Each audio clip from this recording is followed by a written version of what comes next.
जी मंजूर मलिक साहब, आप देख रहे हैं कि ये बलूचिस्तान की आवाज़ है। आपने देखा कि वहाँ बड़ा हिम्मत की बात है कोई भी बात बताना, क्योंकि जो हुकूमतें बनाई जाती हैं उनका कोई लेना देना नहीं है कि अवाम से क्या लेना देना, कि अवाम से लेना देना तो हो जब सही इलेक्शन हो, आंसरेबल हो बंदा, यूनिट काउंसिल तक आदमी पूछ सके कि मैंने वोट दिए।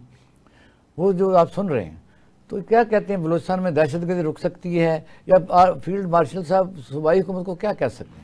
सर सबसे पहली बात है कि आपने अपने इंट्रो में कहा कि गवादर में हमारी इन्वेस्टमेंट जो है $1 ट्रिलियन ट्रिलियन डॉलर्स की। पहले बता दें कि आपकी इन्वेस्टमेंट है कि ज़मीन की वैल्यू आपने अब अप्रिशिएट करवाई।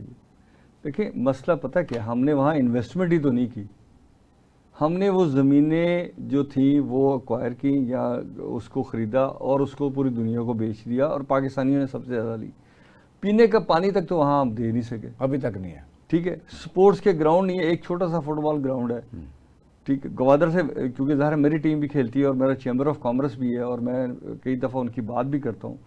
गवादर के जो लोग हैं ना जी, वो इतने शरीफ लोग हैं कि जब शुरू में देखते थे तो उनके घर में दरवाज़ा भी नहीं होता था, कोई न चोरी का कॉन्सेप्ट था ना कुछ था।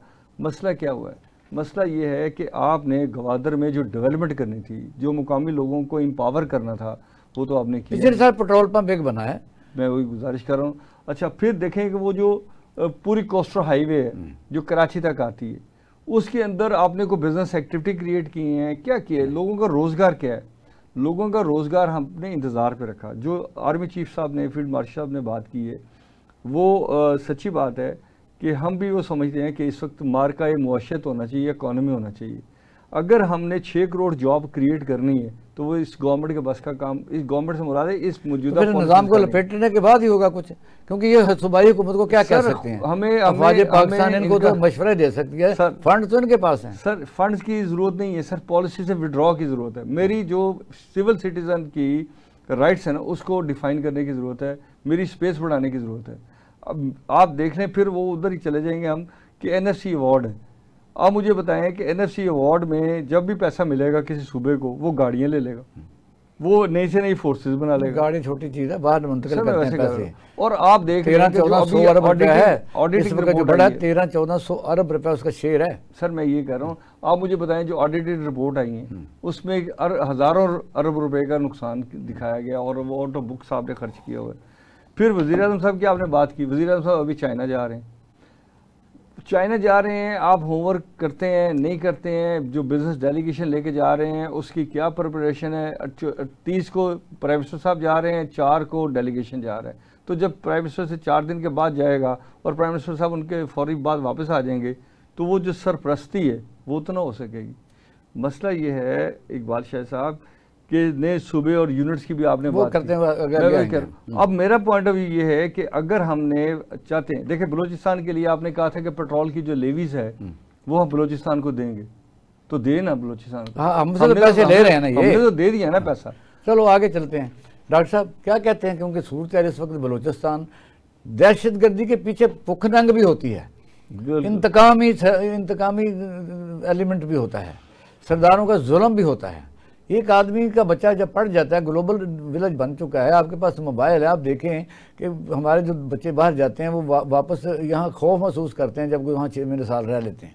हम तो खैर यहाँ इसलिए रह रहे हैं कि हमें तो कोई टिकट आदमी है, मतलब रहना ही रहना है, तो वजह यह हमारा गुजारा भी नहीं है, क्या करें इसके अलावा। तो ये बताइए कि फील्ड मार्शल साहब ने जो ये बयान दिया है, तो बात नब्ज़ पर तो हाथ रखा है, तरीक़ाकार क्या होगा कि इस हुकूमत की मौजूदगी में, NFC वार्ड की मौजूदगी में, तो कहाँ से वो इनको एडवाइस करेंगे, क्या करेंगे वो?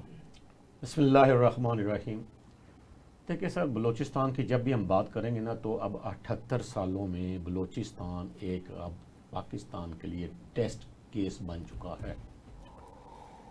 बलूचिस्तान पाकिस्तान का सबसे पसमानदा इलाका बन चुका है। अगर अब हम ये कहें कि ये भारत ने इसको पसमानदा बनाया है, या इसको अमेरिका ने पसमानदा बनाया है, या इसको कोई बैरूनी ताकतों ने पसमानदा बनाया है, तो कहेंगे जी सबूत लाएं जी, आपके पास क्या सबूत है। और तो भाई फिर किसने बनाया इसको पसमानदा, अख्तियारात किसके पास रहे इसकी तरक्की के, यहाँ पर काम करने के लिए जो अफसरान तैनात रहे तो वो किसने तैनात किए, उन्हें किसने रोके रखा कि आप यहाँ की फलाह बहबूद और उसके बारे में सोचें। और आज तो मैं इसको शॉर्ट करते हुए आपके सवाल को, जवाब को, आज एआई का दौर है, आप उससे बात पूछे वो आपको बता देते हैं। इनको हल नहीं मिल रहा बलोचिस्तान का। बलोचिस्तान का हल मुमकिन है। मादनियात, सबसे पहले तो मैं आपको पॉइंट आउट करता हूं, दुनिया की बेहतरीन मादनियाती बेल्ट इस वक्त बलोचिस्तान है। दुनिया की इस खित्ता में जो ये जनूबी एशिया है, ये 7 कंट्रीज चले, 8 ममालिक में लगा लें, the number 1 place is Balochistan.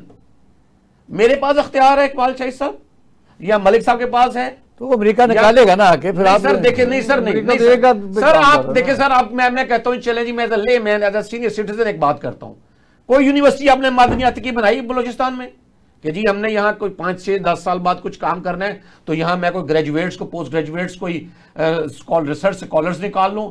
कोई आपने स्कूल ऑफ जो है ना मादनियात बनाया वहां पर? आपने वहां पर निकाला कि जी यहाँ पे हम ये 12 साल तालीम देंगे बच्चों को जो यहाँ मादनियात के लिए काम करेंगे?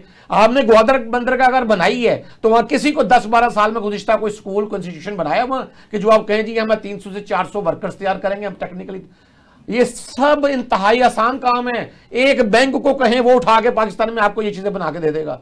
ये जानबूझकर नहीं हुआ इकबाल शाही साहब। अगर ये मुझ जैसे ले मैन को, एक सीनियर सिटीजन को पाकिस्तान की ये बात पता है, तो इन सब को हमसे बहुत ज्यादा पता है। मार का मशीयत और ये मार के और हम इस तरह के सारे नारे जो है ना, ये हमें खूबसूरत तो बड़े हैं। अब रिजल्ट देखिए क्या है, क्या रिजल्ट मिला है लोगों को। और यकीन करें, मैं तो कहता है ग्वादर जो है, लोग कहते हैं ग्वादर के खिलाफ तो हम खुद हैं।